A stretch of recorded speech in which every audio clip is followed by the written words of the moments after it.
Hey there, it's Dorleen. Welcome to my creative life. I am creating a really fun cake topper. So I have opened up Cricut Design Space and I'm going to be searching for like retro. I even do like a vintage and then I do groovy. But then I realized I had these cut files from Printable Cuttable Creatables. I'll have her website information down in the information box.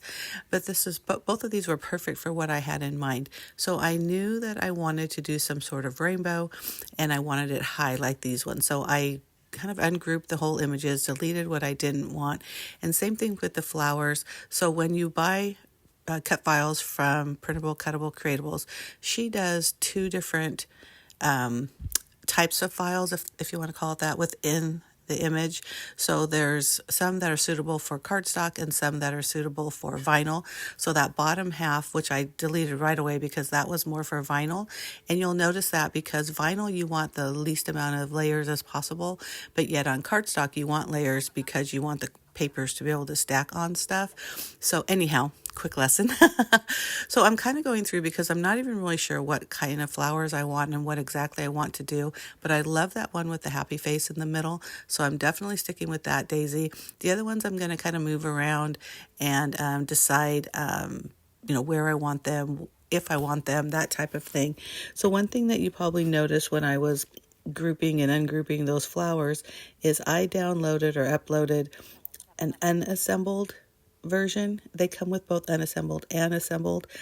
And normally I do assembled because it's easier and I don't have to put them together. So that's what I did in that first place, is I kind of separated each flower grouping and then grouped them together, or assembled them together if you want to call it that. So that was a little bit of extra work, but I mean, not that big of a deal, but it is easier when you're trying to create a file like this. Now, if I was just cutting the flowers straight through, I wouldn't even bother with trying to group them like I did earlier. So anyhow, continuing with the cake topper. So we were invited to a Groovy baby shower. And originally we were going to go to the store and buy gifts. And then my daughter and I looked at each other like, what? We're creative people. I kind of feel like they were expecting us to do something creative. And of course, we should do something creative when you're creative. So that's what I'm doing. This is literally the morning of the baby shower. I went into Design Space and just found that Groovy Baby, which was perfect. Now, if you notice, the color scheme is different. Now, I know technically you don't even have to coordinate color scheme in Design Space because you're going to use whatever paper or vinyl or whatever your medium is for that project, but it's definitely better to look at, or easier to look at. So I did ungroup the Groovy Baby and change the colors, which I thought coordinated with what I was trying to do for the cake topper. So once I did that, then I grouped it back together, and then I put an offset on it, and I actually did just a plain white one. And then once I did the offset, I contoured those little tiny images in the middle because I wanted it to be one solid.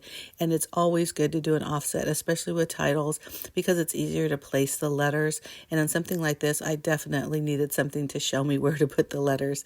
But, once I, again, kind of played around, this is pretty much what it ends up looking like. I do adjust some of the images because I put offsets on some things.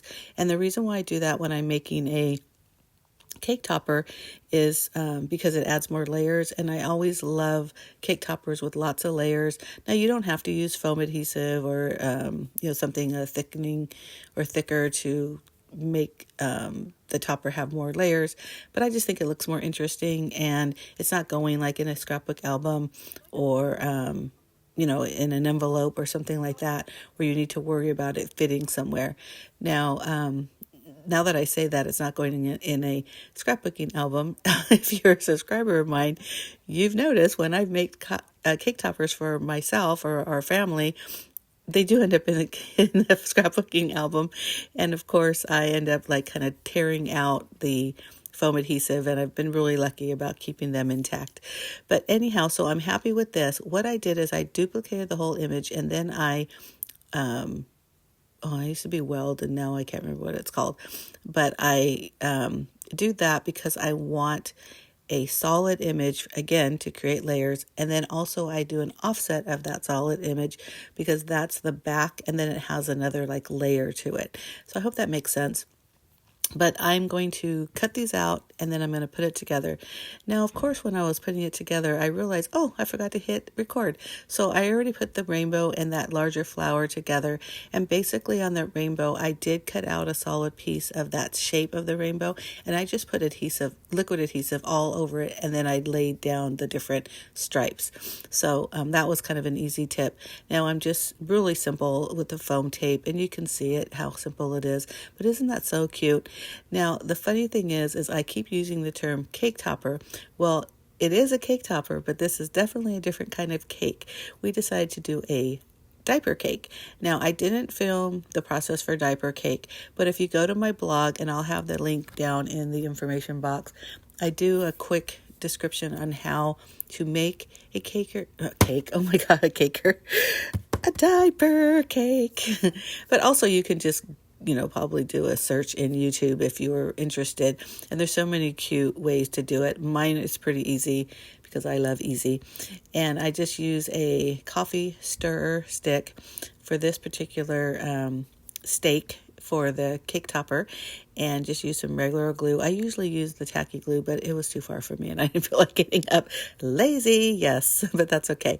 And there's my granddaughter's little hand just going over there. She wanted to be in the video so bad. I should have showed her, but I was in a hurry because, like I said, this was the morning of the baby shower.